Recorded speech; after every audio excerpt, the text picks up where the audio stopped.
Welcome to MedTech Speed to Data, a KeyTech podcast. I'm your host, Andy Rogers, VP of Business Development at KeyTech. Each month, me and a KeyTecher are going to interview a MedTech leader and talk to them about the critical data-driven decisions they make in their programs.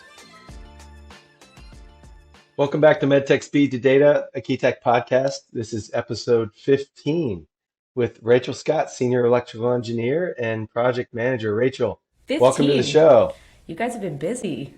Yeah, 15, yeah. Is Very this exciting. what anniversary is this? Do I get silver, gold? What's the 15 year? I don't know. You're not near Her Majesty Yeah. at the Platinum Jubilee, so you got Okay. 55 more to go to get to Platinum. Okay. Got it. Yeah. Again, thanks for hopping on the show. Rachael, you've been at KeyTech for a while now. You I have a lot have. of lessons to learn, or lessons to share, I guess. And also you're a veteran of the podcast. So thanks again for coming back on. Yeah, absolutely. Thanks for having me. Yeah. So today we're talking about the last episode, or the theme from the last episode. So the last episode was with RevMedica, a startup company in the New England area with a powered surgical stapler. You know, they have a pretty cool architecture, hybrid architecture, where they have a battery powered sort of base and a disposable stapler portion. It's pretty novel in that market. And I think the common theme from that episode, in my opinion, was adding new functionality to platforms that have been on the market, for a while, and trying to differentiate that way. So thought you'd be a good guest to bring on the show to talk about some of your experience in that area. So let's just get right into it. Let's do it. You don't get functionality and sensing, for free, right? So there's always a question of how much more will buyers be willing to pay for this added functionality. So can you talk a little bit about your experience of dealing with the added cost that comes with adding sensing, adding functionality? And I think your experience primarily is on the disposable side, but I know you've worked on durable and disposable architectures before. Yeah, absolutely. I think what they said in the podcast is rings true. People want this functionality, but they don't really want to pay for it. And especially in kind of, a hospital kind of marketplace, cost is often king. Like that is the driving factor for, most people, especially in disposables where, you make millions of these, and it's really hard to kind of see any cost increase, even like cents. So when you're suddenly adding sensing technology, which often requires, processing and battery and, PCBs and in like how you're connecting to your sensor, suddenly it's trying to keep it down is really, really challenging. So that's something, that we have, like, I've worked on a couple of projects where, we're trying to find really unique ways to keep costs low. And sometimes, in one application, we ended up pursuing like an implementation of a very simple technology, but like tried to kind of work it into a manufacturing process that already existed because every cent counted. So we worked up from all the things that already existed in the industry and tried to build a kind of new application around that sensor.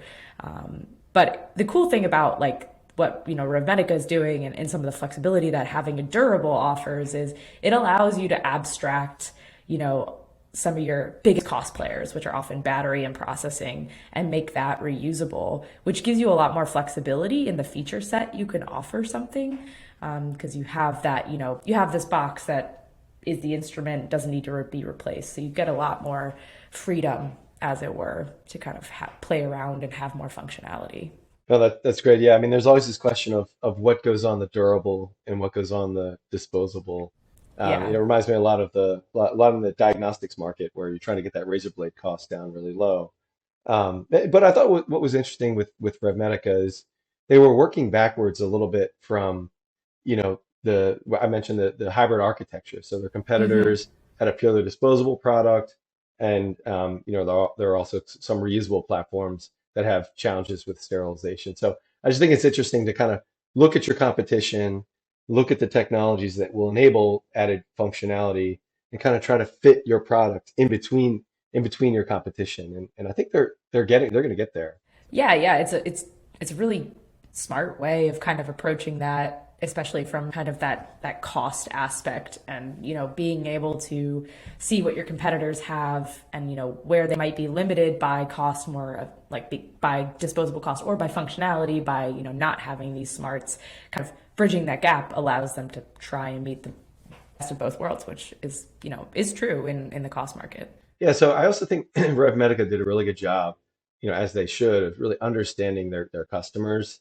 They were part of the I-Core program, and part of that is just doing surveys, and just paper studies, really, without Yeah. even building a prototype. We don't talk enough about that. I think here at Key Tech, and even with our customers, like what statistical data do you have from a survey that says this feature is viable?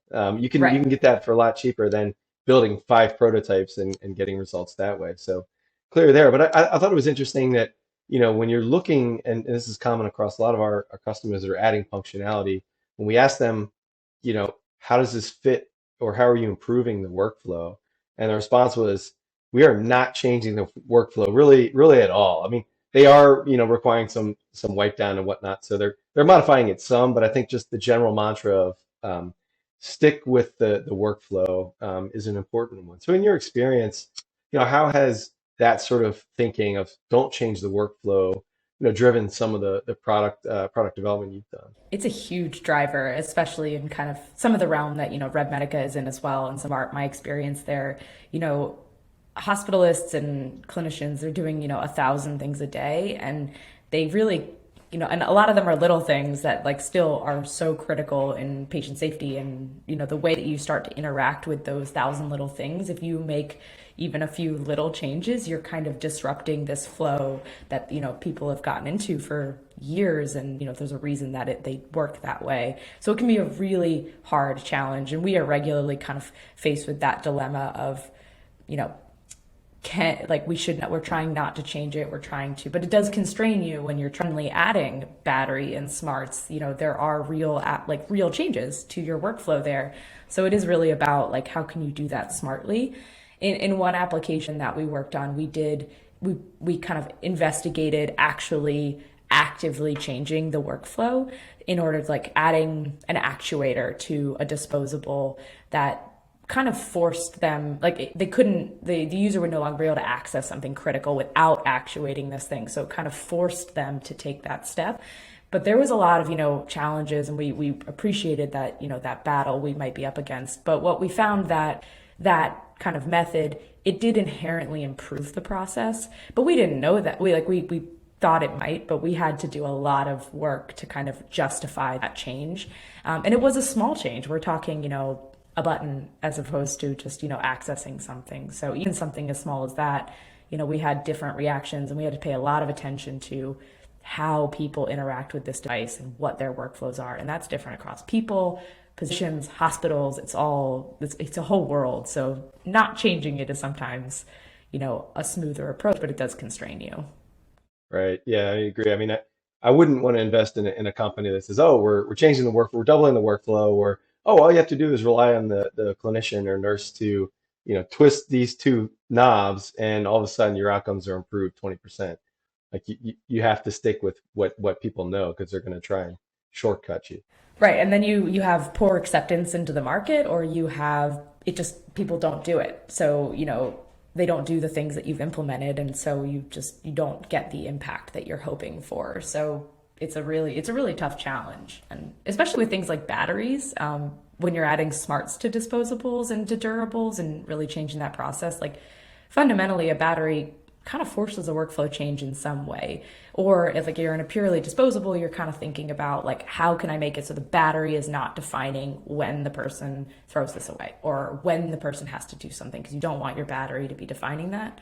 But in like the durable world, kind of with what RevMedica is doing, you have to start thinking about like, okay, how often does my battery need to last for maybe a surgery, or where does this charging station live, and how does that disrupt the normal workflow of just throwing something away? So, that part is like kind of its own separate workflow analysis, and sometimes that drives your battery decisions even more than the features. All right, so let's switch gears a little bit here. So, talking about RevMedica, they're adding sensing, which is just specifically they're sensing the thickness of the tissue, and then they're claiming to apply the stapler force as a function of that tissue thickness, which is a novel is novel functionality for stapling platforms.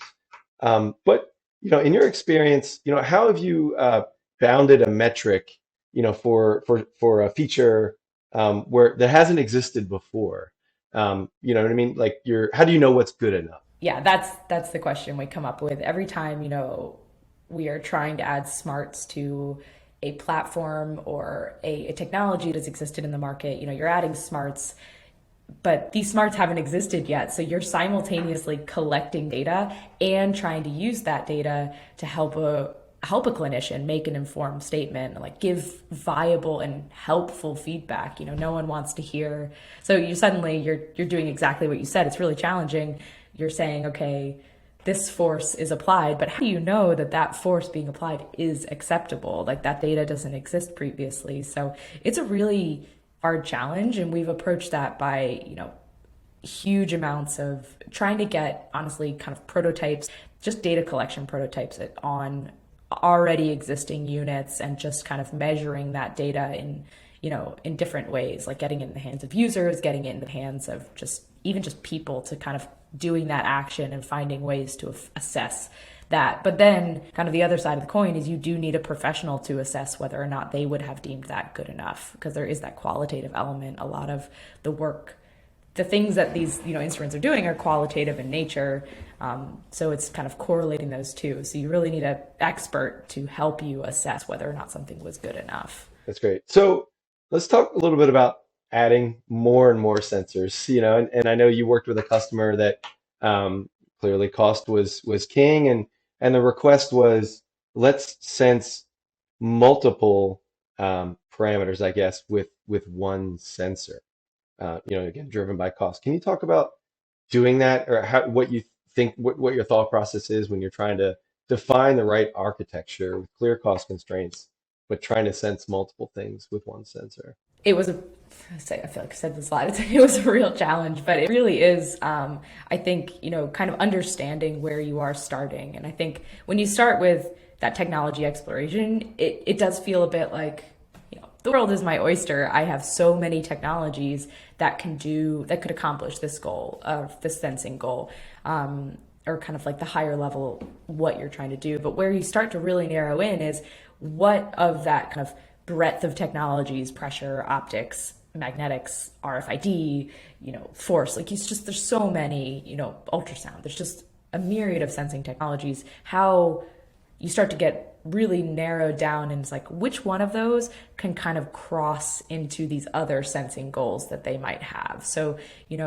for example, like, maybe they want to know maybe someone wants to know when a device is being used, but then they also want to know something, that it's done its job correctly. So can you frame those questions into what is actually happening when it does its job correctly? Is there a pressure change? Is there also like a physical optical barrier? Does like fluid leave? And so you could see a difference in that. And there's a lot of ways that like that higher level sensing goal can be kind of nitpicked down into different ways you could view it. And then you start to get this overlap, and you start to see, okay, this technology is really only going to be really good at this one thing, and this technology is only really going to be good at this other thing. And then you start to find the one technology that might be good at all things, but you do start to have to assess your feature set when you're that cost constrained, because it's really hard to find one size fits all and does it reliably. Right. Yeah. I mean, clearly there's a lot of applications where just using cameras, for example, will sense a lot of things, but is that the right architecture for your workflow, for your cost model, for your platform? Yeah. Yeah. And then on the flip Yeah. side of that, I've also seen, you may recall the Genmark project. We put a white paper out about using resistors that are used to sort of as part of PCR. You can also use that for temperature sensing, and kind of like dual Mhm. mode sort of electrical components, I guess, it was one way to do it there. Yeah, and like one common thing that, for just an example, is like capacitive touch is something, you see in every single iPhone, to detect that someone is using it. But, there's also very commonly for like liquid level detection. So kind of looking at how could you possibly interact that single sensing element to do very different tasks, and that you can kind of apply that process to all the different sensing technologies. So our audience is in the business of commercializing products. They're short on money, have a lot to do. RevMedica is no exception. And Yeah. and one of the themes from that last interview was needing to pivot once they started, getting more market data and end user data. I guess what's been your experience with pivoting?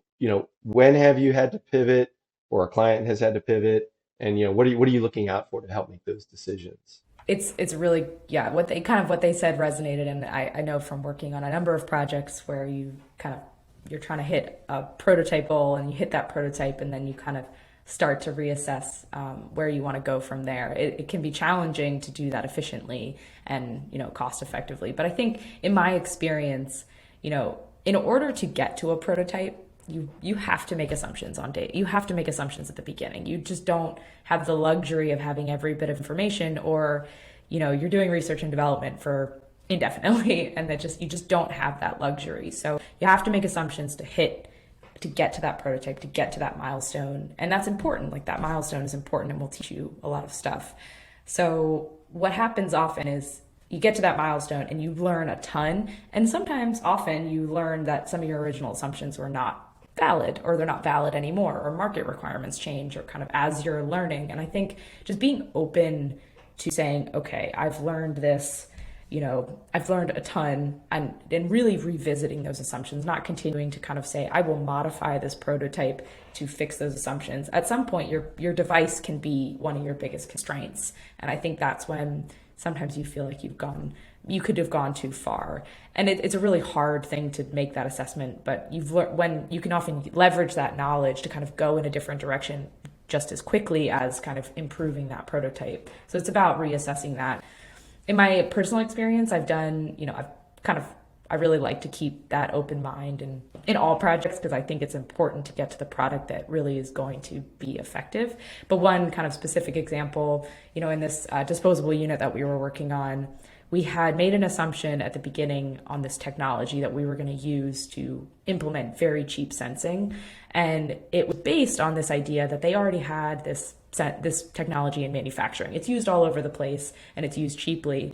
But what we didn't recognize until we were going into, feasibility prototyping and going down that line, was that our very specific application of this was kind of first of its kind, and that came with a lot of risk. It was really just, no one could give us the answers we needed because it had never been done before, and there was a lot of R&D that would have to go into it to get to a point where we felt confident. And I really do believe we would have gotten there with that same technology. But after 6 months and prototyping and learning and getting this in the hands of users, we found there was an alternate that was relatively inexpensive. It was a new process to their manufacturing, but it was not as expensive as we had thought it could be in the beginning. So we did end up pivoting to kind of approaching it that way. And I think it was the right approach, over kind of trying to continue down this path based on the original assumption we had made. I think the best way that I think about, pivoting, or, this game of product development and speed to data is, I think you really have to be disciplined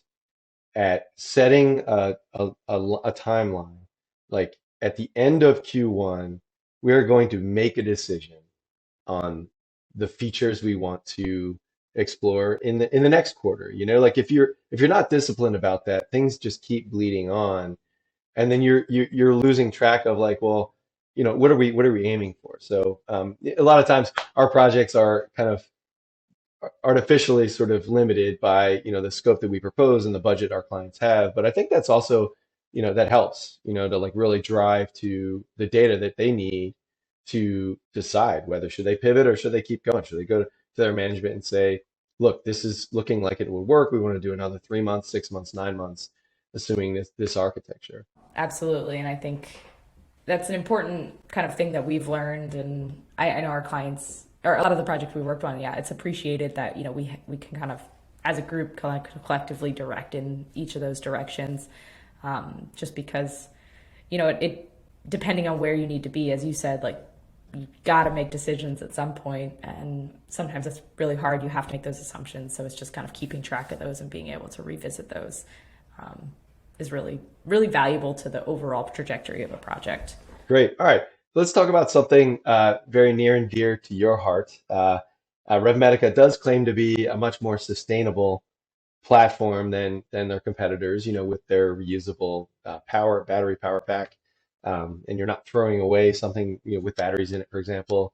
Can you just share? We didn't, and again, we didn't talk about that much in the episode, but can you lead the sustainability sort of initiative, Key Tech Green? Can you just talk a little bit about, either what's going on here at Key Tech, or kind of just your thoughts as you look at projects when thinking about sustainability? Yeah, absolutely. It's certainly near and dear to my heart. So, at Key Tech Green, which is something I kind of me and a fellow group of people at Key Tech run, is we're trying to look across the board at sustainability. Both, how are we ourselves wasting a lot and shipping too much, and do we really need overnight shipping every time we get a McMaster box?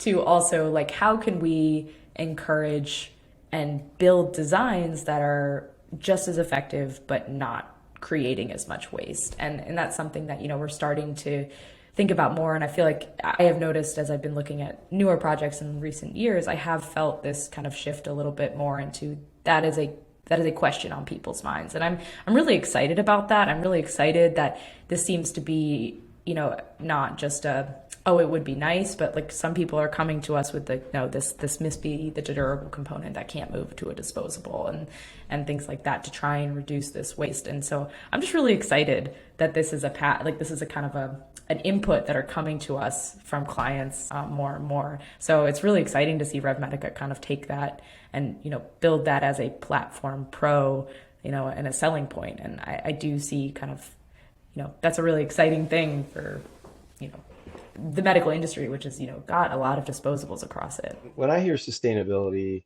I put my entrepreneur hat on, and I think, like, any product out there, like, how can you make this product, this workflow, this user experience more sustainable? Sustainable from, like, the real definition of sustainability, like environmental sustainability, not necessarily a sustainable, burn rate or something like that. But, like, I think if you look at any product with that lens, all of a sudden this whole world of sort of ideas are, come about. I think so. I think we're going to be seeing more platforms that are pushing sustainability, like RevMedica. Maybe it's not necessarily a step change, but it's an equal product. But if you can show that, or prove that the approach is more sustainable, I think you will get more customers. And it's not just the product; it's the whole supply chain. To get there. That's my challenge to all 12 listeners of you out there, is to think of products in a more sustainable light, and you might find some ideas there. So, Yeah. well, hey, any other high level thoughts on adding functionality to on market products? I mean, that's where innovation comes from, I guess. But just any other thoughts? I think we kind of covered a lot of them, but really that it feels like there's so much power in knowledge, and there's so much power in that feedback that we're just starting to touch the surface, like what RevMedica is trying to do with providing feedback to users. There's just so much power in it, in our processes and things. But that kind of path to market, and the kind of the major things of, like, getting it in a workflow that people already feel comfortable with, or disrupting the workflow in only positive ways, is a really big challenge. And then having something to compare to is really hard. So I think those are just the main takeaways. But it's really exciting to see, and I think the more we have that capability to just see what's going on, I think it can only be better. Yeah, I mean, I think it's a similar story to, like, the surgical robots that are out there, where, yeah, you're getting these products with additional sensing out in the field, and there's a market for it. But what they're really doing is that they're collecting all this data that will then inform even more features and better outcomes and things like that. So I think we're like, I'm trying to think of not a Web 3.0 analogy, but product development, probably 5.0 at this point. But, like, you know what I mean? We're getting the electronics out there that didn't exist before, and then there's going to be this whole other wave of machine learning, artificial intelligence layered on top of these products, guiding users, to perform their procedures, just better. Yeah, no, and that's a really awesome direction. And it's going to take time, as you said, to kind of, we're getting the sensors in there to collect the data. And, even if these first implementations, because we're trying to do both, assess and provide the data. I think iteration is going to be important, but yeah, that next gen is coming, and it's going to come in, and it's going to, really help, I think, with that quantitative measurement. Awesome. Okay, thanks everybody. That's it for episode 15. Talk to you soon. Thanks for tuning in to MedTech Speed to Data, a KeyTech podcast. Join us each month for more ways to get the right data faster to inform critical decisions. Find additional resources on our website, keytechinc.com. If you like this episode, don't forget to subscribe, and please leave a review on iTunes whenever you listen. Thanks.